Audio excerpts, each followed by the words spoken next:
There are two types of hotels in the world. There's the Ritz Paris, and then there's everywhere else.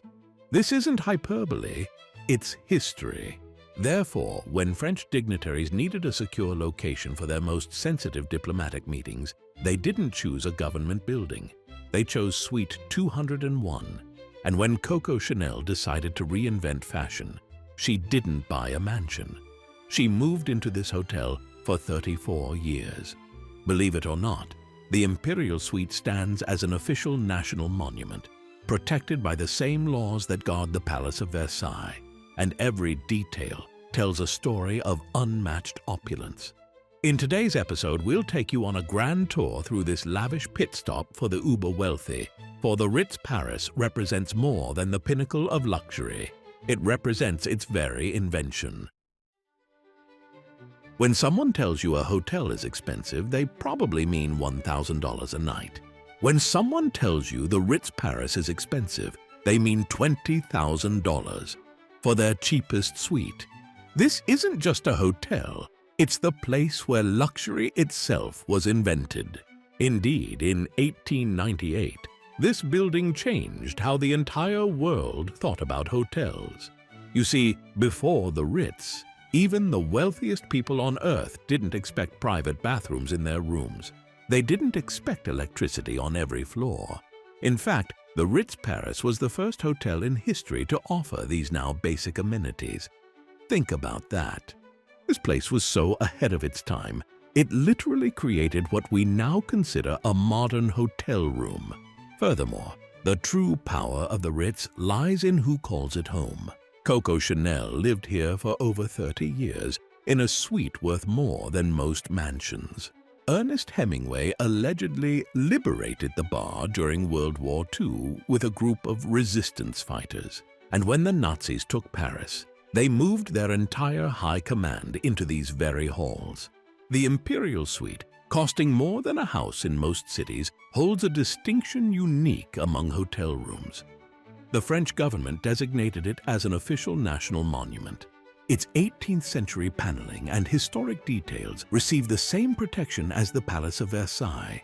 Oh, and the bathroom? A converted royal boudoir overlooking a private garden. The pursuit of perfection here reaches extraordinary levels. For example, when renovation time came in 2012, the hotel closed for 4 years and invested hundreds of millions of dollars. And the Ritz employs an entire team of florists for daily arrangements. Their restaurant boasts 2 Michelin stars, ranking among Paris' finest. The legendary bar claims credit as the birthplace of the Bloody Mary, created specially for Ernest Hemingway. But the most remarkable achievement of the Ritz Paris is its 120-year reign as luxury's benchmark. Thus, when Cesar Ritz opened these doors in 1898, he promised to create a hotel offering all the refinement that a prince could desire in his own home. His vision proved so definitive that his name became the very definition of luxury. The word Ritzy was born here. Welcome to the hotel that invented modern luxury. Over the next few minutes, we'll show you exactly why one night here costs more than most people's monthly mortgage. Arriving at the Ritz Paris means entering one of the most prestigious addresses in France, 15 Place Vendôme. Indeed, this isn't just any city square. Napoleon himself commissioned the towering Victory Column at its center, built from 1,200 melted-down enemy cannons. So, the moment your car pulls up, you realize this building stands apart. The facade, designed by the Sun King's personal architect Jules Hardouin Mansart in 1705, represents the peak of French classical architecture. For over 120 years, these doors have welcomed the world's most powerful figures, from royalty to literary giants. Step inside, and you'll understand why the Ritz underwent a 4-year, multi-million-euro renovation in 2016. The lobby showcases the opulence that made the hotel legendary.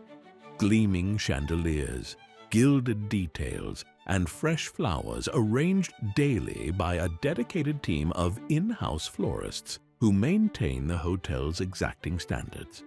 Moving past reception, you'll find yourself in La Galerie, one of the most exclusive shopping corridors in Paris. Here, prestigious brands like Dolce & Gabbana showcase their finest pieces. The soaring ceilings and elegant decor create an atmosphere of undeniable grandeur. The Salon Proust offers perhaps the most refined afternoon tea in Paris. Every table features a fresh red rose, and vintage books line the wooden paneled walls. The intimate space captures the essence of Parisian luxury, making it one of the most sought-after reservations in the city. The legendary Bar Hemingway maintains its historic charm with original wood paneling and leather upholstery. Named after Ernest Hemingway, who spent countless hours here, the bar has become a symbol of the hotel's literary heritage. Today, it displays 25 photographs, documenting places and people that inspired the famous author. The Ritz's renowned concierge service continues the tradition of impeccable hospitality established by Cesar Ritz himself. When he opened the hotel in 1898, Ritz insisted on revolutionary standards, maximum natural light, and the most modern amenities of the time. He wanted to create a place where princes would feel at home, and that vision still shapes the guest experience today. The architecture plays a crucial role in creating this atmosphere of refined luxury. The hotel occupies two historic buildings, the Vendôme and the Cambon, connected by magnificent galleries filled with luxury boutiques. Every space has been meticulously preserved and updated to maintain the perfect balance between historic charm and modern comfort. And we haven't even made it to the rooms yet.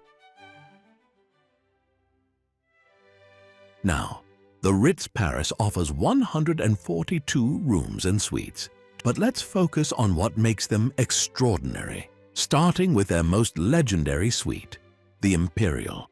Designated as a national monument of France, this isn't just a hotel room. It's a piece of French heritage protected by the same laws that guard the Palace of Versailles. Step into the Imperial Suite and you'll understand why. 20-foot ceilings tower above you. Massive windows frame perfect views of Place Vendôme. The bedroom features a 4-poster bed, reportedly identical to Marie Antoinette's at Versailles. But the most remarkable space is, undoubtedly, the bathroom, a converted royal boudoir overlooking the Ritz's private garden, complete with a jacuzzi and its own steam bath shower. Even the smallest details in these rooms showcase extreme luxury. Every bathroom features those famous golden swan-shaped faucets. The towels and robes? Specifically chosen in peach color because the Ritz believes it flatters every guest's complexion better than traditional white. Because when you're paying these prices, even the way you look in the mirror matters. And the Coco Chanel suite, where the fashion icon lived for more than 30 years, spans 155 square meters. It's filled with Coromandel lacquer panels, Chinese furniture, and Baroque mirrors, all reflecting Chanel's personal style. The hotel has preserved it exactly as she would have wanted, down to the oversized quilted sofas inspired by her famous handbags. Every room comes with a walk-in closet. This is Paris, after all. But these aren't ordinary closets. They're dressing rooms with dedicated makeup tables, perfect lighting, and enough space to plan entire wardrobe changes. The Ritz understands their guests don't just sleep here. They prepare for Paris. Modern luxury hasn't been forgotten. Each room features sensor-activated climate controls, hidden minibars stocked with premium offerings, and televisions disguised as mirrors. But unlike other hotels that hide their technology, the Ritz celebrates it. They were the first hotel in Europe to put electricity in every room, and they're proud of continuing that innovative tradition. In the Deluxe Junior Suites, Starting at 65 square meters, you'll find touches that define Ritz luxury. Fresh roses delivered daily, marble fireplaces, and views that remind you you're in the heart of Paris. The furniture in every room has been carefully selected to maintain the hotel's Louis XIV and Louis XV style, a link to France's golden age. But perhaps the most impressive feature isn't what these rooms contain, it's how they make you feel. When César Ritz designed these spaces, he insisted on maximum natural light and minimal curtains. He wanted guests to feel like they were in the most elegant home in Paris, not a hotel. And that's exactly what the Ritz delivers. Whether you're in the Imperial Suite or a standard room, you're experiencing the benchmark against which all other luxury hotels are measured. Step outside the Ritz Paris and you're standing in the aforementioned prestigious Place Vendôme. At its center stands the Vendôme column, erected between 1806 and 1810 by order of Napoleon to commemorate his victory at Austerlitz. François Louvois, Louis XIV's Minister of Finance, first purchased the ground with plans for development. Jules Ardouin Mansart, the royal architect, designed the elegant facades with pedimented screens across the corners, creating the square's distinctive appearance. In 1871, during the Paris Commune, revolutionaries tore down the central column. Its subsequent rebuilding demonstrates the square's enduring importance to Paris. Today, the Ritz occupies number 15 Place Vendôme, surrounded by the world's most prestigious luxury brands. From Cartier to Van Cleef and Arpels, the square has become synonymous with high-end jewelry and fashion.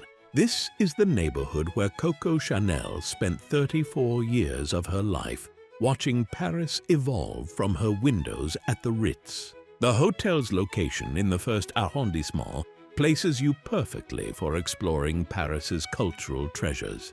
The Louvre Museum lies within walking distance. The magnificent Opéra Garnier stands nearby.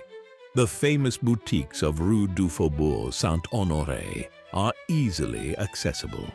As evening approaches, the square takes on a magical quality. The setting sun reflects off the historic facades, contributing to that distinctive glow that helped Paris earn its nickname as the City of Light. The Place Vendôme represents more than just an address. It's a symbol of Parisian elegance and history. When you return to the Ritz after exploring, you're walking the same paths as some of history's most fascinating figures. From writers and artists to fashion designers and world leaders, the entire square, with its uniform classical architecture and rich history, creates an atmosphere of timeless sophistication that perfectly complements the Ritz's reputation for luxury. Thus, the Ritz Paris truly serves as more than just a hotel. It's a historic landmark that has hosted some of history's most notable figures, as we'll see in the final chapter. The legacy of the Ritz Paris cannot be understated. If we're just going by its list of famous guests, Marcel Proust wrote parts of Remembrance of Things Past here. Coco Chanel called it home for 34 years. Ernest Hemingway frequented the bar that now bears his name. The hotel's suites reflect this rich history. The Imperial Suite, now an official French national monument, features 18th century paneling and period furnishings protected by law. The Windsor Suite maintains specific design elements chosen by its namesake residents, including a distinctive shade the hotel calls Wallace Blue. What sets the Ritz Paris apart is its commitment to classical French luxury. Each room features Louis XIV or Louis XV style furnishings. The bathrooms showcase the hotel's attention to detail. For dining, guests can experience L'Espadon's 2 restaurants, La Table de l'Espadon with 2 Michelin stars and Les Jardins de l'Espadon with 1 Michelin star. A stay at the Ritz Paris means joining a legacy of distinguished guests who have walked these halls over the past century.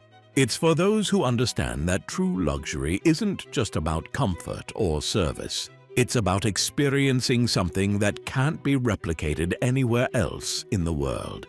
And now we're curious to hear your thoughts below. Have you visited Paris before? And do you agree this is the most luxurious place in town? Maybe you have a different opinion you'd like to share. We look forward to hearing from you. And thanks for joining us on today's episode.